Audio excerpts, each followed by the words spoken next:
I, Elisha, was just a young farmer, with the simple dreams of someone who plants and harvests, who hopes for the blessing of the land that sustains us. It was a morning like any other. The newly risen sun bathed the field in its golden light. The air was fresh and filled with the scent of wet earth, while the oxen plowed the soil under my father Shaphat's watchful eye. The sound of the oxen, the noise of the plow cutting through the earth, all of this was the melody of my daily life. But that day, a different sound broke the silence, a divine whisper that only attentive hearts can hear. I looked to the horizon, and there, far away, I saw a man whose robes were like fire, whose words were like thunder. Elijah, the prophet of God. He approached, each step seeming to carry the force of an entire universe. The silence deepened, and when he was close enough, with a simple yet significant gesture, he threw his mantle over me. The fabric, heavy and warm, was like a lightning bolt from heaven, burning away my doubts and fears, bringing a new and surprising certainty. My heart raced, my soul rose. It was as if God Himself was touching me, calling me to a journey I could never have imagined. Elijah's mantle was not just a piece of fabric, it was a symbol of the divine call, of the mission now unfolding before me. At that moment, amidst the smell of the earth and the sound of the oxen, I knew my life would never be the same. Elijah, with a deep and serene look, said to me, "Follow me." His words were like a promise, an invitation to enter a world where the impossible would become reality, where faith would turn into miracles. And I, Elisha, son of Shaphat, left my plow, my past, and with my eyes fixed on the horizon, followed the prophet, ready to live the grand story God had for me. The divine call did not come with warnings or celebrations, but with the simplicity and depth of God's love, which calls the humble to be part of His eternal plan. And so my journey began, a journey of faith, miracles, and a constant encounter with the living God. For years, I walked alongside Elijah, the great prophet of God, who called me to a life of service and devotion. That journey, which began with a mantle thrown over my shoulders, turned into a living school of faith and wisdom. Each day with Elijah was like drinking from an inexhaustible fountain, where each word of his was manna from heaven, nourishing my soul thirsty for understanding. Elijah didn't just speak about God, he lived God in every gesture, in every prayer, in every silence. I watched attentively, absorbing each lesson with the reverence of a dedicated disciple. Elijah's humility was a bright light, illuminating the darkest paths of life. He served with a grace and power that could only come from the Most High. I remember the nights under the starry sky when Elijah's words resonated like celestial melodies. He spoke of God's greatness, of the divine love that permeates all things, and of the mission we carried. His stories were full of miracles, of divine encounters, of moments when God's hand manifested powerfully. And I, sitting by his side, felt my heart inflame with a burning desire to know more, to serve more, to be more. Each step alongside Elijah was an opportunity to learn. I learned about the strength of prayer, the importance of obedience, the beauty of humility. Elijah taught me that true power does not lie in greatness, but in smallness, in the willingness to serve, in the ability to love without limits. He showed me that being a prophet is not a title, but a call to sacrifice, to total surrender to the divine purpose. There were moments of challenge, of trial, of doubt. But in each of them, Elijah was there, firm as a rock, always pointing to the sky, to the one who sustains us. His unwavering faith was a beacon guiding my steps, even in the darkest moments. And with each lesson, I felt myself growing, not only in knowledge but in spirit, in communion with the Most High. And so, alongside Elijah, I walked for many years. Years that were a blessing, a preparation, a time of deep transformation. I knew that one day, this walk beside my master would come to an end. But every moment shared, every word heard, every miracle witnessed, would be forever engraved in my heart, as an eternal treasure, an inexhaustible source of faith and wisdom. The day I so feared arrived, the day Elijah would be taken to heaven. The air was heavy with a sense of foreboding, and my heart beat irregularly, filled with a mix of sadness and anticipation.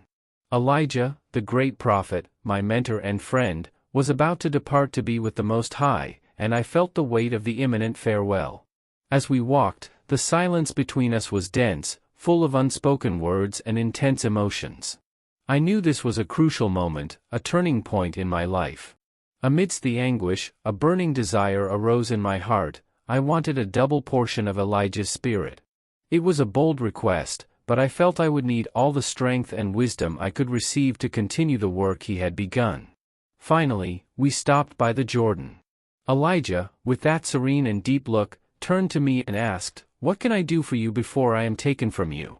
With a trembling voice but full of determination, I answered, "Let me inherit a double portion of your spirit." Elijah nodded, saying that if I saw him when he was taken, my request would be granted. Suddenly, the sky opened, and a storm of glory descended upon us. Chariots of fire and horses of fire appeared, separating us. Elijah was taken up to heaven in a whirlwind, wrapped in a heavenly light. My eyes, filled with tears, could hardly believe what they were witnessing. The prophet who had been my guide, my light, was now ascending to heaven in a display of divine power. I stood there, alone, feeling the gentle wind caress my face, carrying away Elijah's physical presence. The mantle he had dropped lay at my feet, a symbol of the continuation of the divine call. I picked up that mantle with trembling hands but with a heart full of new determination. I knew I was not really alone. The promise of divine power was with me, ready to guide and strengthen me. With Elijah's mantle in my hands, I returned to the Jordan and, as he had done, struck the waters. And the waters parted, confirming that Elijah's spirit now rested upon me. It was the beginning of a new journey, a journey I would follow with the strength and faith that Elijah had taught me. With my heart still heavy, but now filled with new hope, I was ready to continue my master's work, confident that God's power would guide me every step of the way. With my heart still pounding from Elijah's recent ascension, I held firmly the mantle he had left behind. That mantle, a symbol of God's power and anointing, was now in my hands, and I knew my time had come. I needed to cross the Jordan and begin the mission God had prepared for me. Before the waters of the Jordan, I felt a mix of nervousness and expectation. It was my first step without Elijah by my side, but with the faith he had cultivated in my heart. I raised the mantle, remembering all the lessons, all the words, all the moments of learning alongside the great prophet. With a determined move, I struck the waters with Elijah's mantle. For a moment, everything seemed to quiet down. The world around me hushed, and I felt the powerful presence of the Most High. Then, the waters began to part before me, as if obeying a divine command. There, at that moment, I knew that Elijah's spirit rested upon me. The Jordan divided, creating a dry path for me to walk through. Crossing those opened waters was more than a physical miracle, it was a spiritual confirmation. Every step I took on the riverbed was a step of faith, of courage, of obedience to God's call. I felt Elijah's presence beside me, not physically, but spiritually, like an invisible guide leading me. On the other side of the Jordan, I looked back and saw the waters close again. My heart was full of gratitude and reverence. That first miracle was not just a display of power but a clear sign that God was with me, guiding every step. It was confirmation that, although Elijah had been taken to heaven, his spirit continued to operate through me. With the mantle still in my hands and the Jordan now behind me, I was ready to face the challenges to come, certain that God's power would be with me. That first miracle marked the beginning of a new journey, a journey of faith, miracles, and service to the Most High. I was determined to honor Elijah's legacy and fulfill the divine purpose entrusted to me. I arrived at Jericho, an ancient city steeped in history but at that moment immersed in suffering. The waters flowing there, a vital source for the people, were poisoned. Life was slowly fading, and hope seemed a distant dream. The despair in the inhabitants' eyes was palpable, and my heart was touched by deep compassion. I heard their cries, their pleas for help, and I knew God had sent me there for a purpose. I asked for a bowl of salt, such a common element, but in God's hands, it would become an instrument of healing and restoration. With faith, I walked to the source, feeling the presence of the Most High beside me, guiding my steps and actions. Upon reaching the source, I raised the bowl of salt and, with a voice full of authority and confidence, proclaimed, "This is what the Lord says, I have healed this water. Never again will it cause death or make the land unproductive." I threw the salt into the source, and at that moment, something extraordinary happened. The waters began to transform, the purity returning as a visible miracle to all eyes. The people of Jericho, who had been immersed in sorrow, now looked with renewed hope. The poisoned waters that brought death were now clean, purified by God's restorative power. The miracle not only brought life back to the city but also instilled a new faith, a certainty that God was present, hearing and responding to their needs. Seeing the waters running clear and clean, I felt a deep joy and immense gratitude. It was not just a personal triumph but a manifestation of God's love and mercy. The purification of Jericho's waters became a living testimony of divine power, a sign that, even in the most desperate situations, God can bring healing and renewal. Every face I saw in that city, every smile of relief and gratitude, remained etched in my memory.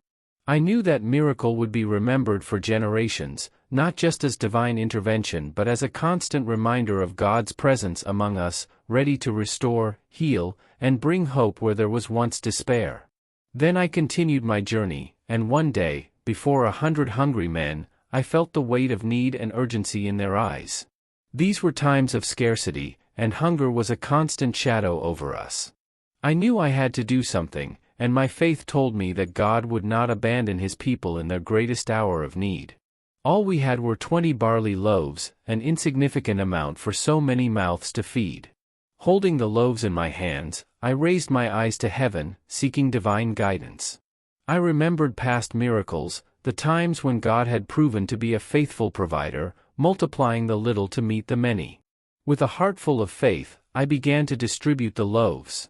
One by one, I passed them to the waiting men, feeling the presence of the Most High in every gesture, in every piece shared.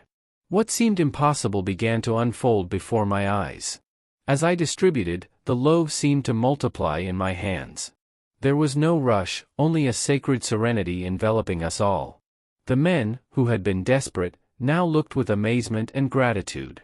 Everyone ate until they were full, and there was still some left. That miracle was not just about the multiplication of loaves, it was a tangible manifestation of divine care, proof of the Lord's generosity who always sees His people's needs and responds abundantly.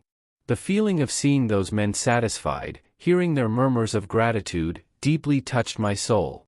God had once again shown His power and compassion.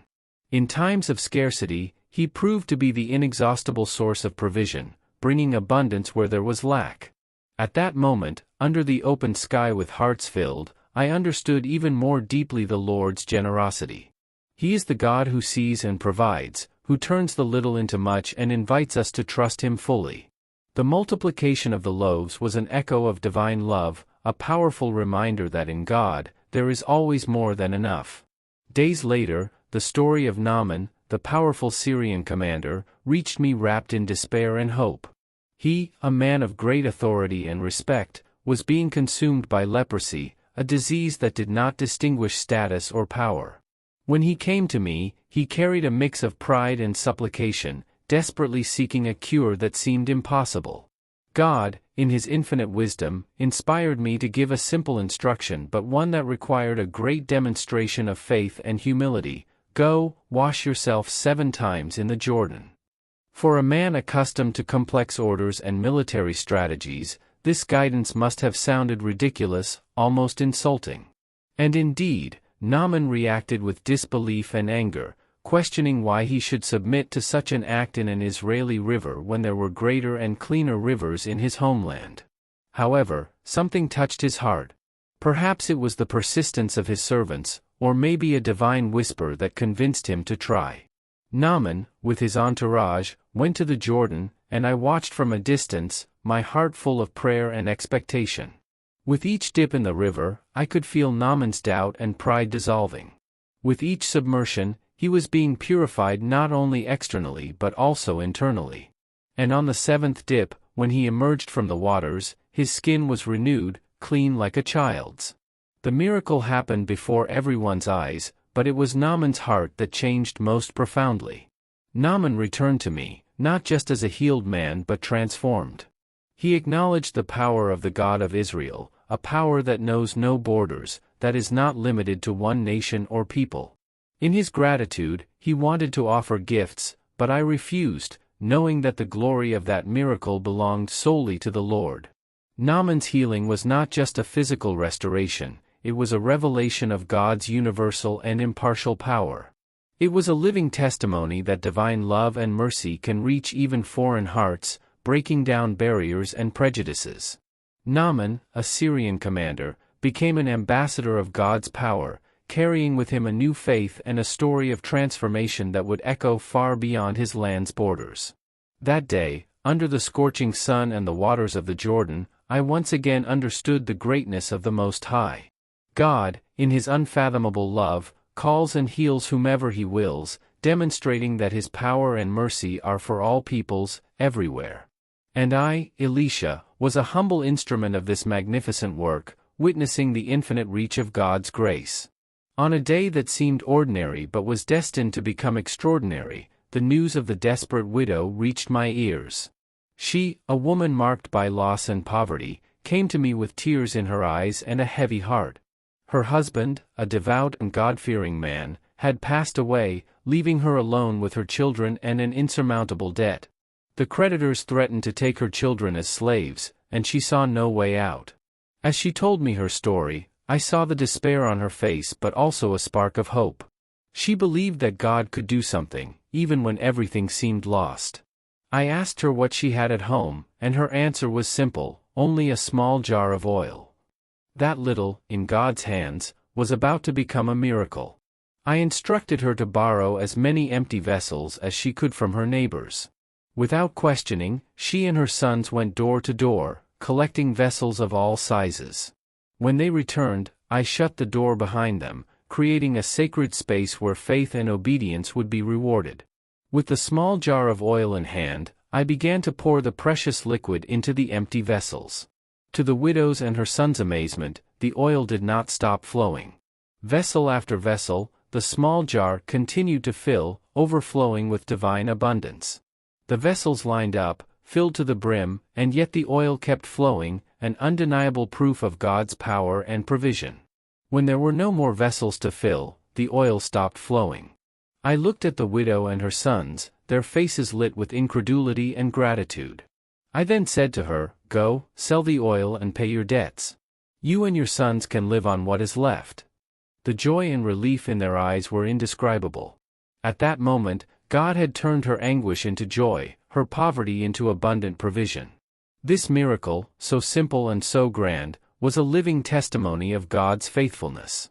He sees our needs, hears our cries, and responds with generosity beyond what we can imagine. The multiplication of the oil was not just a financial relief for that family, it was a powerful reminder that when we trust in God and obey, He is faithful to meet all our needs, even the most impossible ones. As I watched the widow and her sons begin a new life, I felt deeply grateful to be an instrument in God's hands.